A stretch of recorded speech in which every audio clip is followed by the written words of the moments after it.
People say that hospitals are a scam and doctors are a scam. It's the story of Amraks, and the world needs a life professional. Your newest venture, Revive. Well, there's a lot of work behind it. It's 5 years. Wow. Yeah. If you put in that hard-earned sweat, focus on what you want, you will achieve 100%. What are your thoughts on the nation's future? Credits to our current government. Yeah. But they also need to understand the industry and also be complacent to the people who are contributing the highest taxes to this country.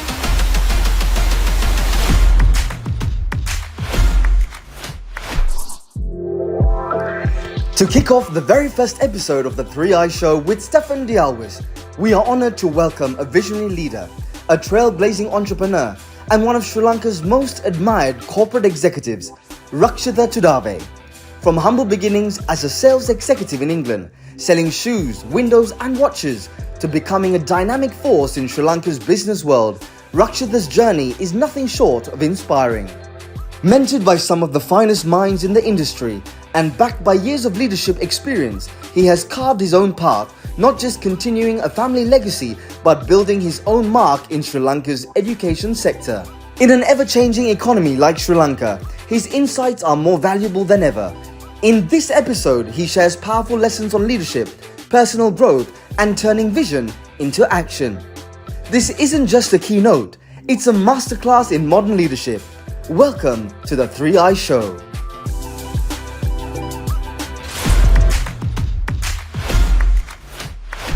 Raki, it's awesome to have you with us today. Man, thanks a lot, Stefan. Nice to be here as well, and thank you for having me as well. Hey, most welcome. I've known Raki for how many years? God knows, like over a decade. Over a decade, and I think way over a decade. Way over a decade, and this is before when I was naughty, but now I'm good. Raki, he was naughty then, now he's even naughtier. I'm just kidding, but it's awesome to have you with us, and it's amazing to see in these last 20 years of knowing you on what you've been able to achieve in these last few years, and at such a young age and stage that you're in. You're how young are you? I'm just 34. You're just 34. He's 34, and are you an eligible bachelor still? I don't know how to answer that. Depends on where this goes. No comment. Anyway, you can send your feedback, your comments on the link below, on the comment section of the podcast. We want to hear your feedback. We want to know your thoughts. So Raki, you hold many positions today. You hold many positions in the corporate field. You're a businessman. You're a family man. You're a son. You're doing many things today, and you're the director of Durden's Healthcare. Correct? That's correct. Yeah. Then you are also the co-founder of Amrak Institute. That's correct. Yeah. And a creator of one of your newest ventures called Revive, which we want to hear a little bit about as we go ahead. But my first question to you, people say that hospitals are a scam and doctors are a scam. What do you have to say about that? Well, it depends on where you go and which hospital you go to, right? Exactly. That's a good question. So not every hospital is a scam and not every doctor is a scam. So it depends where you go. And if you go to Durden's, then it's you are safe. A brilliant place. I've been there. Yeah. And even though I hate going to hospitals, no one wants to be in a hospital. Yeah, but we want you to come for preventive rather than curative, right? Preventive healthcare. Exactly. That's right. We want you to live long. That's true. Explore the world and inspire others for the next, I don't know how many more years do you have? 50, 60? A lot more years. A lot more years. So Raki, tell us a little bit about your journey. How you got to where you are. People might think, you come from a very esteemed family, Tudave family. So people might think, he might have got a silver spoon, or he grew up with a silver spoon, a golden spoon. So life must have been easy. Was it like that for you? Have you met my dad? I haven't. To be really honest, obviously I'm very grateful to what I've got from my family and being educated as well in a good school in Sri Lanka and going to good universities in England. But it's more on your upbringing and the values you come from, right? And I think that's very important in today's generation, specifically the generation we're from. And the system of values and what's intrinsically in us is what kind of makes us who we are today. Brilliant. And that comes from how we've been brought up. So what are some, what would you say have been one or two of your core values that were instilled in you from a young age, from your parents, or that you really lived by? Well, I don't know. I just always have this line, like, to be a good corporate citizen and contribute to the world. Yeah. And one thing which is our core family values and which is in our constitution is the ethics and norms on how we generate as a family, and how we behave, and how we contribute and follow the guidelines of what we've been given for generations. Brilliant. So tell us a little bit about your entrepreneurial journey. You told me some things, I because I've known you for a while, I know that while you were in London, you were doing some many things. We're hustling. You were hustling for every buck, right? Hustle the door. I think the way you were going... Keep living. Daddy puts you on a budget. So, I think the guy essentially paid off his tuition fees by working in London. No, actually, funny enough, I got the money back from my dad from uni, because... I found a way that I was an international student, but I should have been a local student, and then I ended up getting my fees back. Oh, really? Yeah. True story. And he gave it to me as well. But yeah, I wish I made use of it much better. Much better back then. So tell us, how were your early days before you started working in Durden, before you climbed the corporate ladder? What did you do? Well, I studied econ in uni. I majored in econ, and then I studied. I was in Loughborough, you.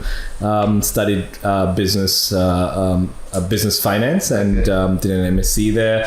Worked in England, but I think during my whole time in England, I've literally done quite a lot of jobs. Not for a long time, for a short period. I worked in Sports Direct. No one knows this.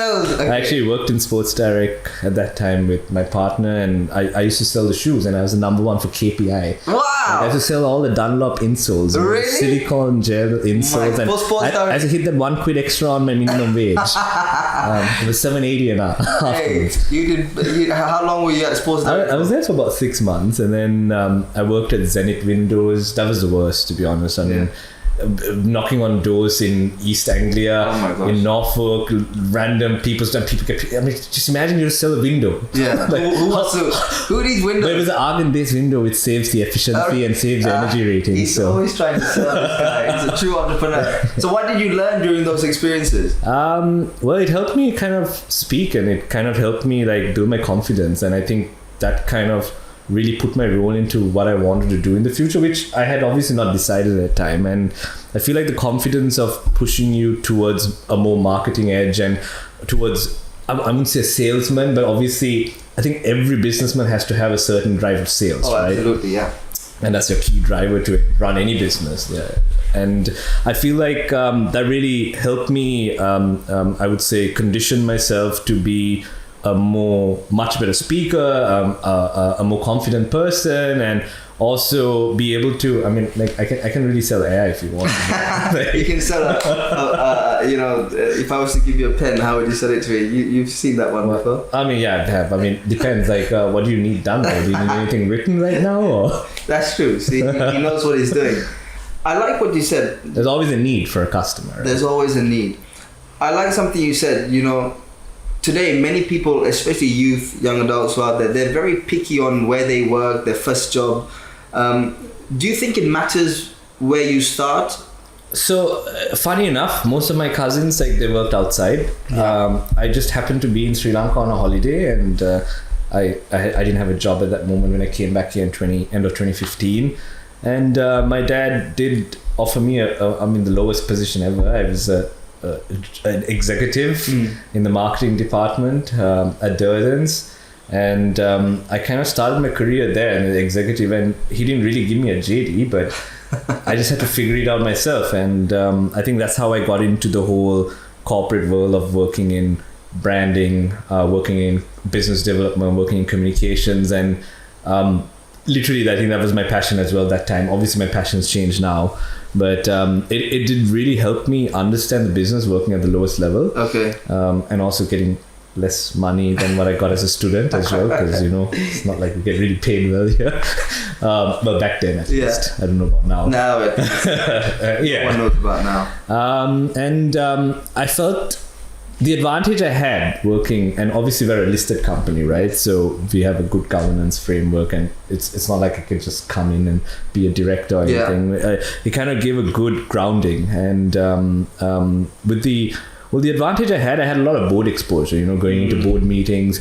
And in our board, we have a lot of independent directors, people from various industries who hold chair positions. I guess absorbing all of that information at such a young age kind of increased your fluid of intelligence. And that really drove me to probably improve my entrepreneurial skills, improve my capabilities in what I could do, and also push you, right? You kind of focus on how do you build a product, how do you sell a product, and that was my focus area.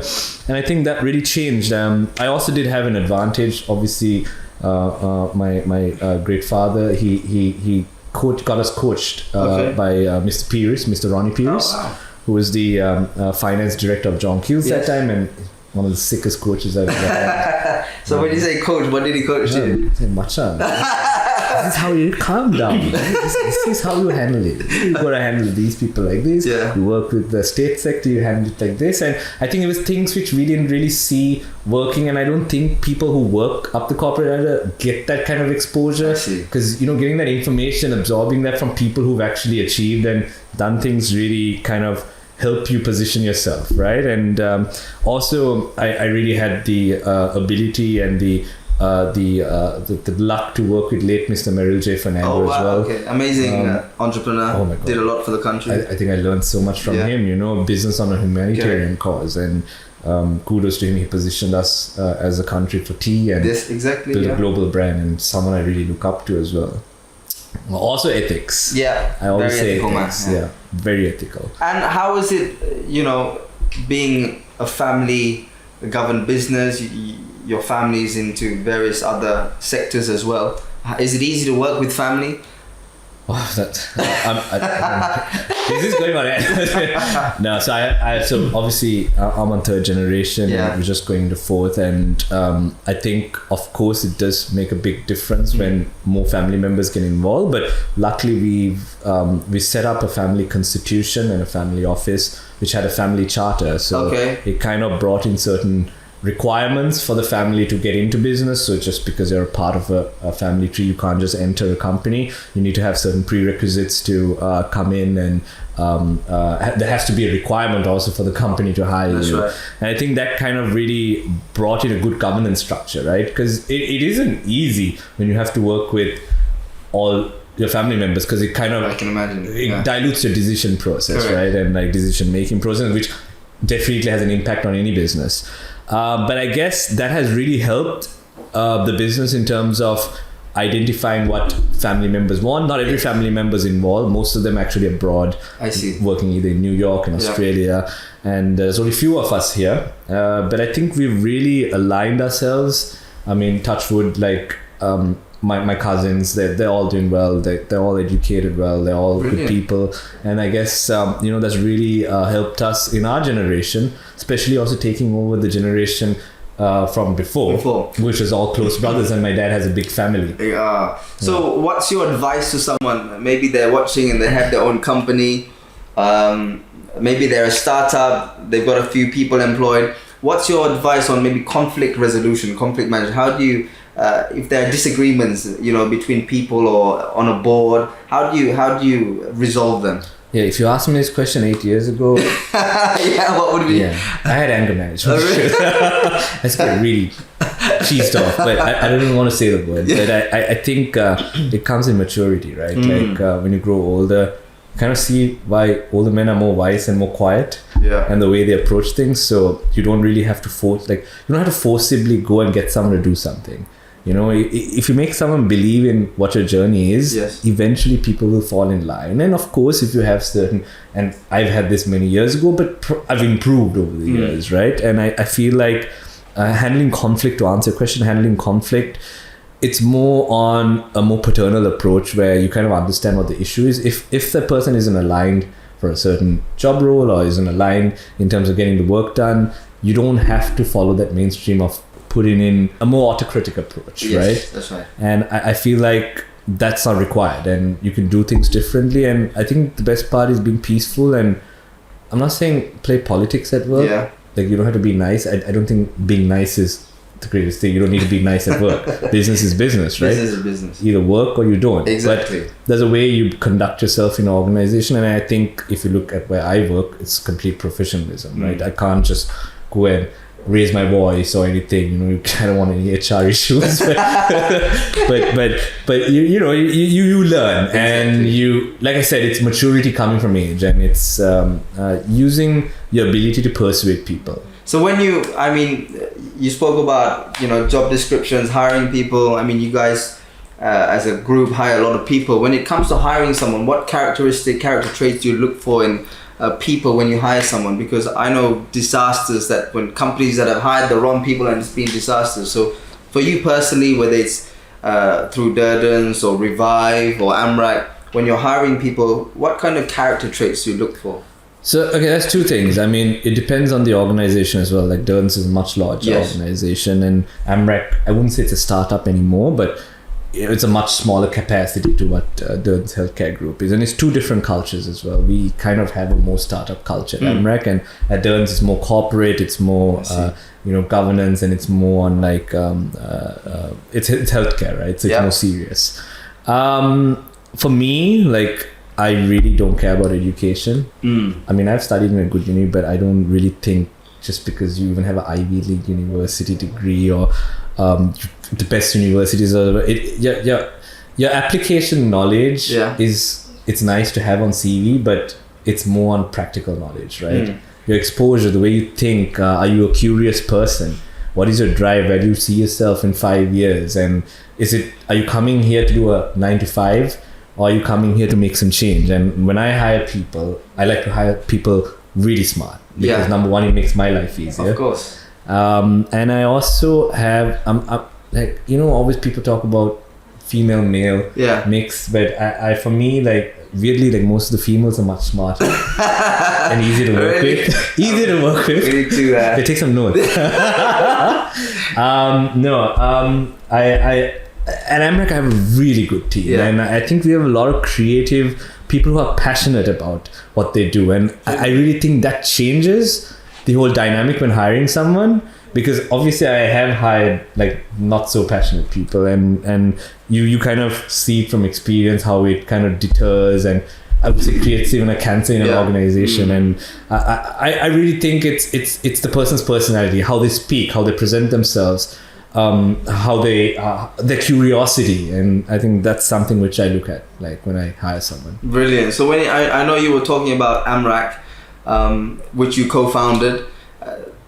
How is it? Is it easy to co-found a business? How did Amrak come about? Because I know you initially started. Now you told me a little earlier that now you're doing almost $3+ million in revenue dollars, which is phenomenal. No.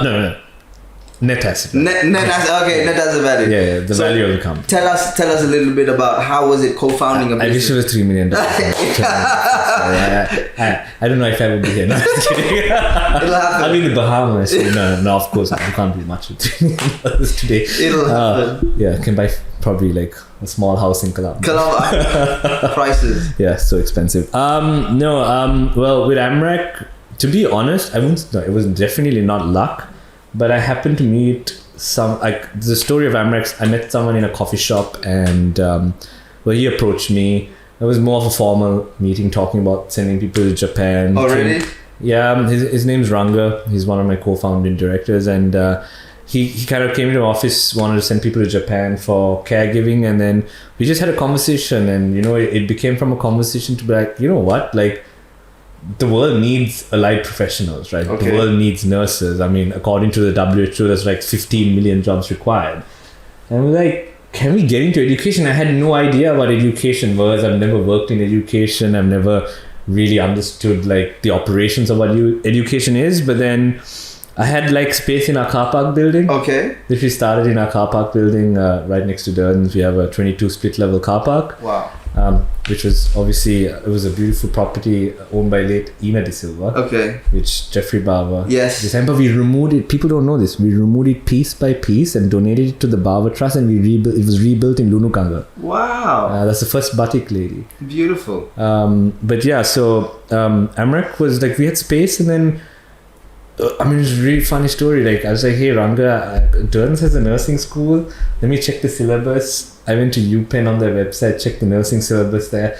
I had no idea in education. I was like, you know what, let me try and map this out. And then we institutionalized it in that sense. And then I think in education, you get money up front, right? So he sold the courses. So he was the marketing guy on this. And we got 80 students in the first year, but obviously thanks to Durden's as well as a backing brand. And as soon as we got it, we're like, oh, you know what? We need a faculty now. What? I ain't going to be teaching nursing. You know, I remember coming from I think you did one of the finance programs, something. Back before we did nursing, I call my friends, get business. Well, you have to come for this, you know. I helped you out there. 100, I remember. Yeah, all the boys came. Richie Oliver. So yeah, and then literally, thanks to my experience at Durden's, of how I worked and understanding governance, and I work really fast. Like I literally, I'm not saying I have ADHD, but kind of work really fast, right? Probably self-diagnosed ADHD.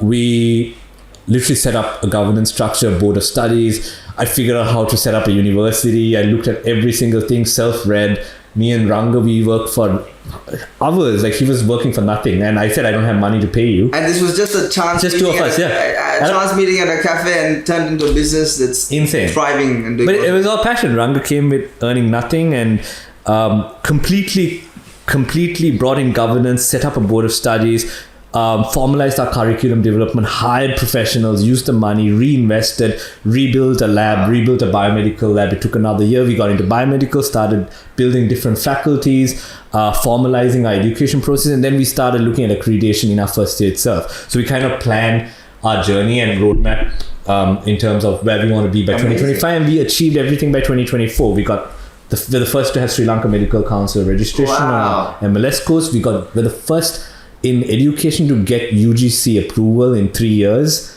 which is the University Grants Commission, and be recognized as a non-state university to offer our own degrees.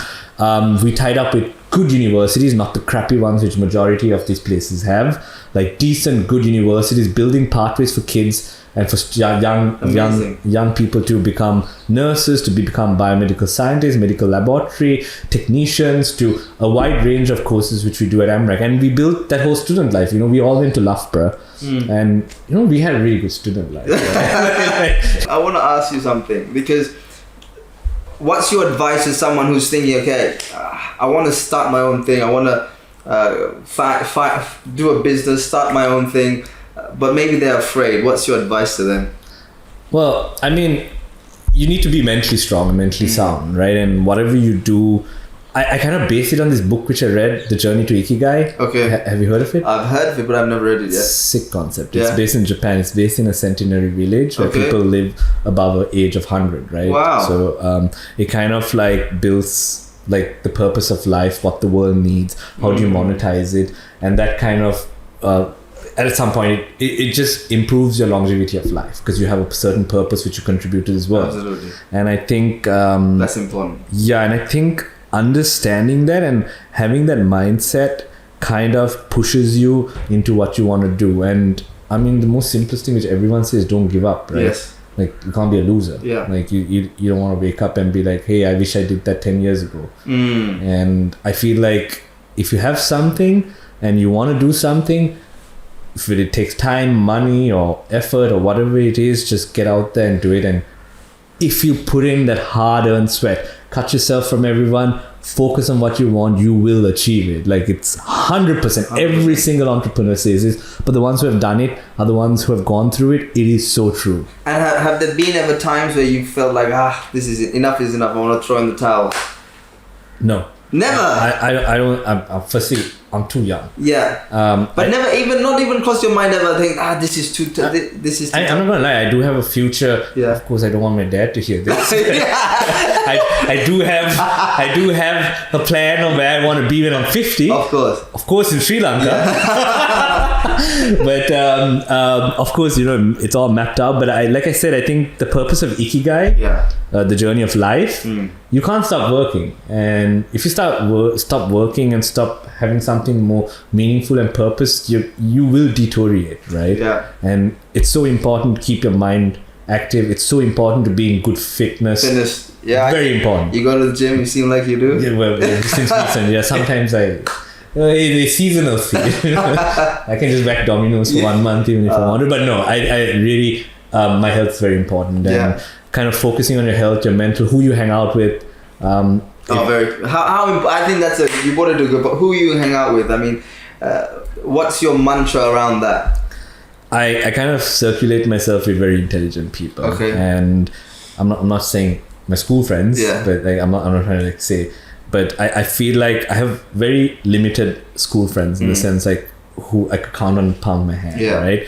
And those ones are always close to me because I've known them from childhood. They're good. Of course, some people grow up with different values. You do kind of move away from those kind of people at a certain age.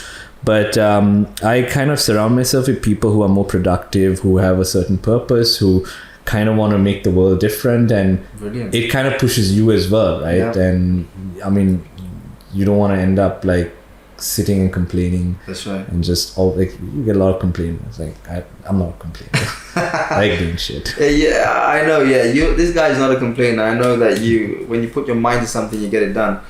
What would you say? You said you're 34 years young. Yeah. If you could go back to time when you were 18, what would you tell your 18-year-old self if you could go back in time? Do you want the real answer? I want the real answer. Oh my god, I don't know where this. To be honest, if I was 18, I mean, I think I lived a really good life. Like I lived my student life. I really lived a really good life. God bless. I worked really hard as well. Even though I was a student, I did work and I did travel a lot.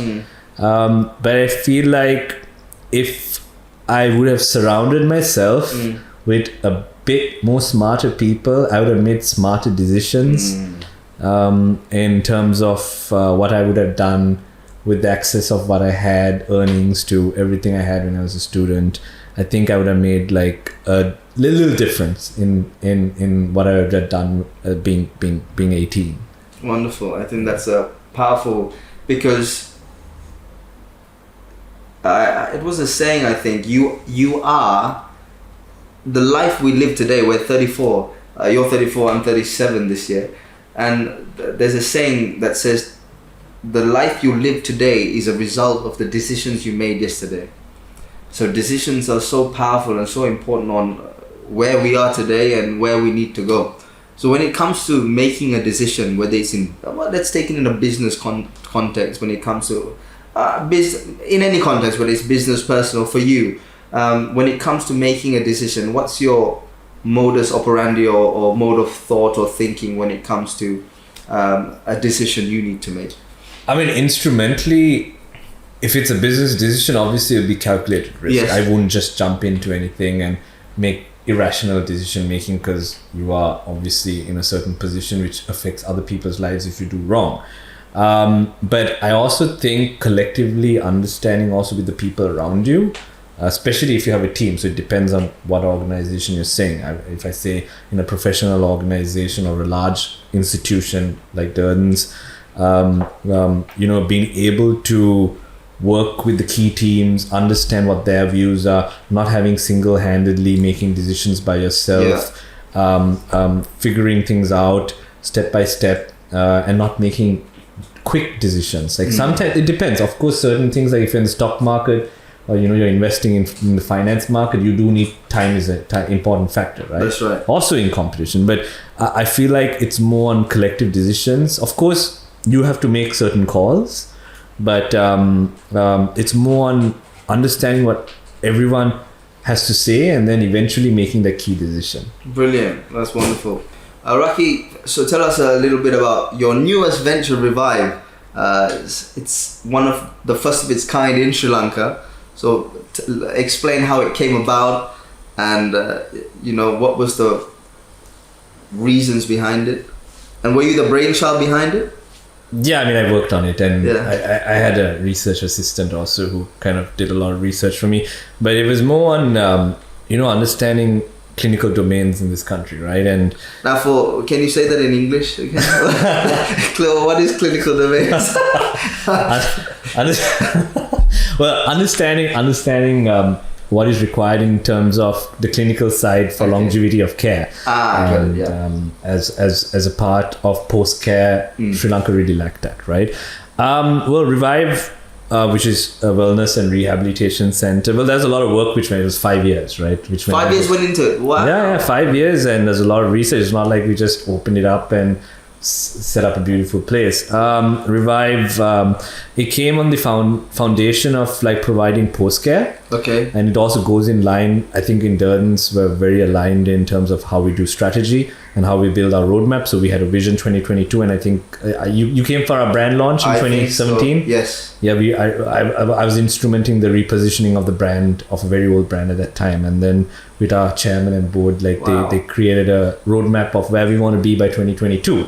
Of course, with the current COVID and the economic crisis, it was delayed to 2023, 2024 in terms of the new development we had. But Revive was a part of it in terms of bringing a new clinical area to Sri Lanka. Yeah. And when you look at Revive, it focuses on, at the moment, in three main aspects, right? Cardiac, neuro, orthopedic. I see. So we do have a lot of cardiac cases, and we're well known for cardiac. Neuro came in with our new investment, which is a new building. We created a new dedicated neuro center. And orthopedic, which is one of our main core disciplines as well in the country. We're leading for all three pretty much, right? And the point comes from pre-surgical and post-surgical care. How do we take care of you before surgery or before any interventions? And how do we take care of you after? So it's, on a business perspective, it's continued business. But on medical or clinical aspect, it is improving people's mobility and recovery period, right?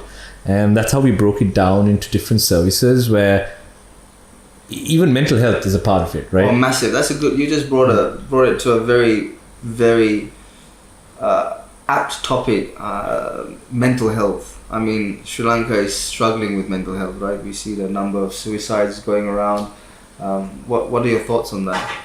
Yeah, I really think people don't have easy access to speaking to someone, and I really think on a national level we should improve that. But again, Revive does individually provide that service. Exactly. So if you look at like rehab, for example, and let's just take cardiac rehab or neuro rehab. Let's take neuro rehab. You have a stroke, all right, and you've gone through a stroke, and obviously you're in the worst position ever, right? You need to go through an occupational therapist to get back into your normal routine. A speech and language pathologist who will help you speak. A psychologist who will help you pass that trauma of what you went through getting a stroke, right? And a nutritionist who work on your balance, and then obviously a neurophysiotherapist, a rehab specialist. So this whole team is called an MDT team, right? Okay. And these people work on making you recover as fast as possible to whatever therapies they do. It is to fast track you so you don't deteriorate. And a lot of people need that, and it's so important. So it's essentially you're enhancing and helping people's lives for the better. Exactly. And then all your businesses are doing that, so thank you for doing that.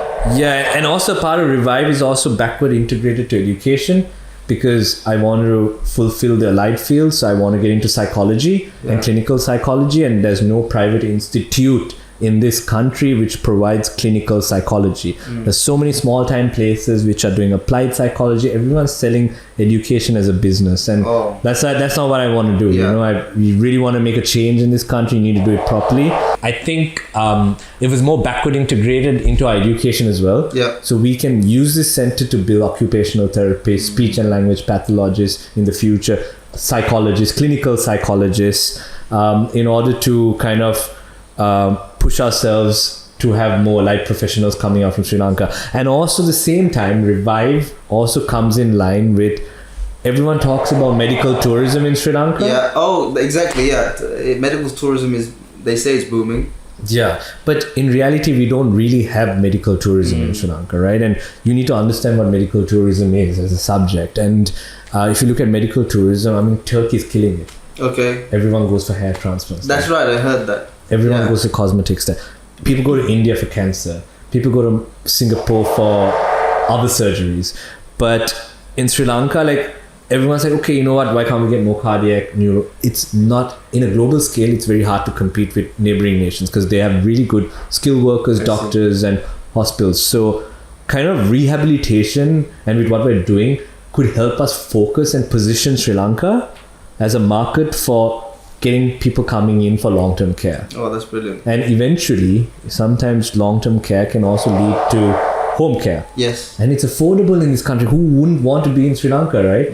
Such a beautiful country. Beautiful country.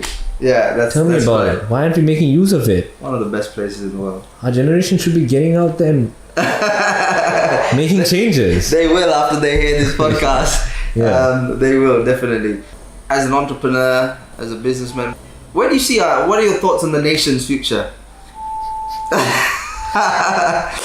I might be running for office. I want to live a peaceful life. I want to walk on the road safely. I was obviously joking. Oh, who knows? I don't think so.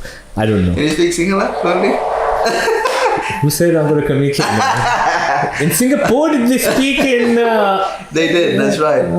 Exactly. No, of course, I mean, credits to our current government. Yeah. I do see a lot of things happening in terms of, putting a lot of people behind bars, which I think if anyone's done anything wrong, there should be a proper jurisdiction system, right? And I feel like Sri Lanka has so much potential to grow. Absolutely. I really think if the right leadership comes in and if we work together and support the existing government, because I'm not trying to be politically biased at all. Yes. No, I don't know. I don't even know our president. I mean, I know the previous guys, but I don't know our current president or even anyone, if at all. But I really think we should support them. Yes. I mean, they're the ones who are the key decisions of driving this country, and they are bringing reforms. And as from the corporate sector, I think we really need to push and support. But they also need to understand. They need to understand each industry and also be complacent to the people who are contributing the highest taxes to this country. And I think that's very important as corporates and as business leaders, that the government understands the contribution we bring into the economy. Absolutely. And to understand what we invest in. Because sometimes if you put the wrong people in the wrong portfolios, you make insane decisions and increase your taxes, go into complete austerity. And I can go into economics because I studied economics, right? Like I literally go into complete high austerity, and we don't want to end up in that and have high inflation, high rates, low, print money and I don't know, go through an expansionary fiscal contraction. I can just drop crazy words. You're dropping words right now. 2030. I'm just kidding. So, Raki, thank you. I mean, it's been it's been a great pleasure and honor having you here today with me, and being able to have this discussion that I'm certain has inspired, impacted, and influenced people listening.